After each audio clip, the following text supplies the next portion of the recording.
बिस्मिल्लाहिर्रहमानिर्रहीम।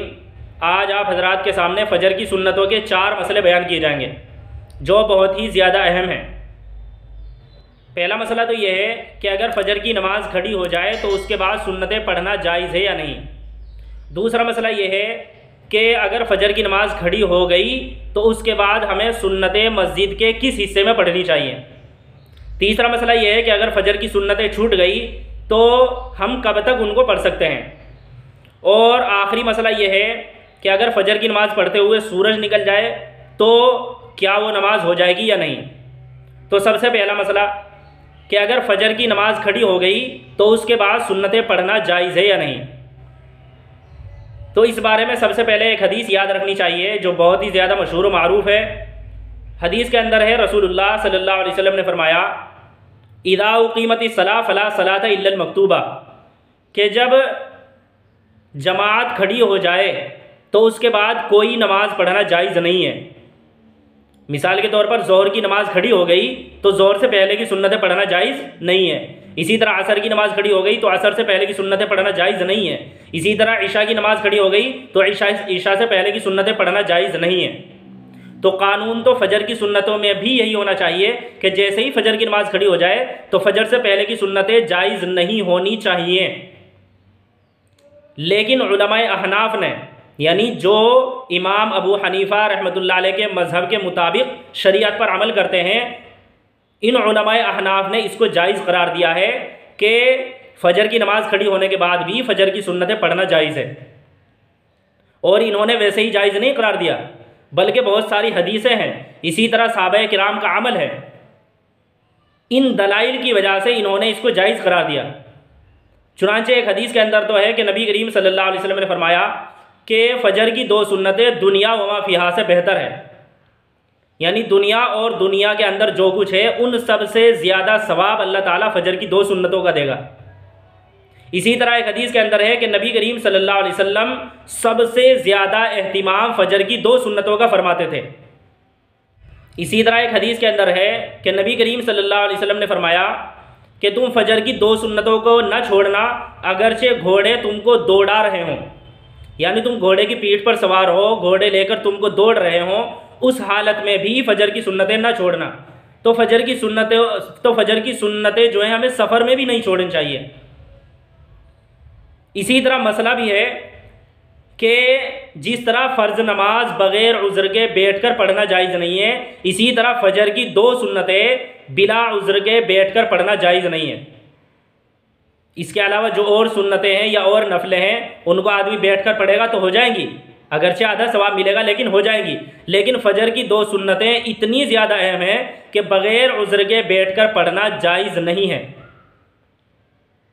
तो एक तरफ तो ये सारे दलाइल हैं, दूसरी तरफ सहाबाए किराम का अमल भी है। चुनांचे हज़रत अब्दुल्ला बिन मसूद, हज़रत अब्दुल्ला बिन अब्बास, हज़रत अब्दुल्ला बिन उमर, ये बड़े बड़े सहाबा हैं जिनसे ये बात साबित है कि इन्होंने फ़जर की नमाज खड़ी होने के बाद भी फ़जर की सुन्नतें पढ़ी हैं। तो इन सारे दलाइल की वजह से उलमाए अहनाफ ने इसको जायज़ करार दिया है कि अगर फ़जर की नमाज खड़ी हो गई तो उसके बाद भी आदमी सुन्नतें पढ़ सकता है। लेकिन उन्होंने एक शर्त लगाई है। शर्त यह है कि आप ये देखें कि फ़जर की सुन्नतें पढ़ने के बाद भी आपको अत्तहियात मिल जाएगी या नहीं। तो अगर फ़जर की सुन्नतें पढ़ने के बाद भी आपको इमाम के साथ अत्तहियात मिल जाएगी तो आप सुन्नतें पढ़ें। लेकिन अगर आपको यकीन है कि अगर मैं फ़जर की सुन्नतें पढ़ने में लग गया तो फिर मुझे इमाम के साथ अत्तहियात भी नहीं मिलेगी, तो फिर आप सुन्नतें ना पढ़ें। अब दूसरा मसला कि अगर फ़जर की नमाज़ खड़ी हो गई तो सुन्नतें मस्जिद के किस हिस्से में पढ़नी चाहिए। इसमें भी लोग आम तौर से गलती करते हैं। तो मसला ये है कि अगर फ़जर की नमाज़ अंदर के हिस्से में हो रही है तो आप सुन्नतें बाहर के हिस्से में पढ़ें, या इसी तरह मस्जिद के अंदर जो सुतून और खंबे बने हुए होते हैं आप उनकी आड़ में फ़जर की सुन्नतें पढ़ें। लेकिन जिस जगह नमाज हो रही है उसी जगह फ़जर की सुन्नतें पढ़ना ये सख्त मकरूह है। इसमें थोड़ी सी छूट ये हो सकती है कि आप ये अंदाज़ा लगाएं कि आपकी मस्जिद के अंदर फ़जर की नमाज में कितनी सफ़े भर जाती हैं।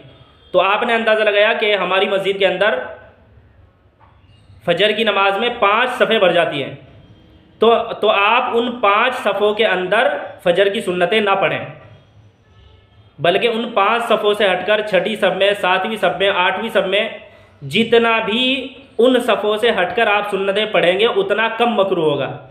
लेकिन जिन सफ़ों के अंदर आपको यकीन है कि ये नमाज के आखिर तक भर जाएंगी, उन सफ़ों के अंदर फजर की सुन्नतें पढ़ना ये सख्त मकरूह है, क्योंकि सहाबा किराम से ये बात साबित ज़रूर है कि उन्होंने फजर की नमाज खड़ी होने के बाद फजर की सुन्नतें पढ़ी हैं। लेकिन कहाँ पढ़ी है?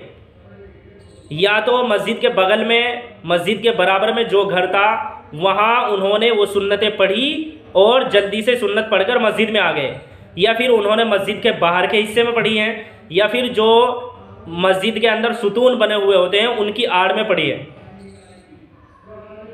तो जिस तरह सहाबे किराम ने इस मसले पर अमल किया है, इसी तरह हमें भी अमल करना चाहिए। तीसरा मसला ये है कि फजर की सुन्नतें अगर किसी की छूट गई तो वो कब तक पढ़ सकता है। तो याद रखना चाहिए कि फजर की पूरी नमाज छूट जाए या सिर्फ फजर की सुन्नतें छूट जाए तो 12 बजे से पहले पहले आदमी उनको पढ़ सकता है।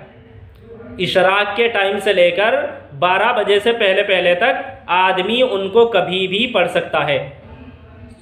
और चौथा और आखिरी मसला यह है कि अगर फजर की नमाज पढ़ते हुए सूरज निकल गया तो फजर की नमाज टूट जाएगी। अगर आप फजर की नमाज पढ़ रहे थे और सलाम फेरने से पहले पहले सूरज निकल गया तो आपकी फजर की नमाज टूट जाएगी। फिर सूरज निकलने के 15-20 मिनट के बाद आप उसको दोबारा पढ़ें। लेकिन असर की नमाज पढ़ते हुए अगर मगरिब की अजान हो जाए, आमतौर से ऐसा भी होता है कि आप असर की नमाज पढ़ रहे थे और असर की नमाज पढ़ते पढ़ते सूरज डूब गया या मगरिब की अजान होने लगी, तो असर की नमाज आपकी नहीं टूटेगी। आप अपनी असर की नमाज पूरी कर लें, उसके बाद मगरिब की नमाज में शामिल हो जाएं। तो ये बात याद रखनी चाहिए कि फजर और असर इन दोनों नमाजों में फ़र्क है। फजर की नमाज पढ़ते हुए अगर सूरज निकल जाए तो फजर की नमाज टूट जाती है, लेकिन असर की नमाज पढ़ते हुए अगर मगरिब की अजान हो जाए तो असर की नमाज नहीं टूटती। तो आज आप हजरात के सामने 4 मसले बयान किए गए। पहला मसला कि फजर की नमाज खड़ी होने के बाद फजर की सुन्नतें पढ़ना जायज़ है या नहीं। दूसरा मसला कि फजर की नमाज खड़ी होने के बाद सुन्नतें मस्जिद के किस हिस्से में पढ़नी चाहिए। तीसरा मसला कि अगर फजर की सुन्नत छूट जाए तो हम कब तक उनको पढ़ सकते हैं। और आखिरी मसला कि अगर फजर की नमाज पढ़ते हुए सूरज निकल जाए तो फजर की नमाज टूट जाएगी।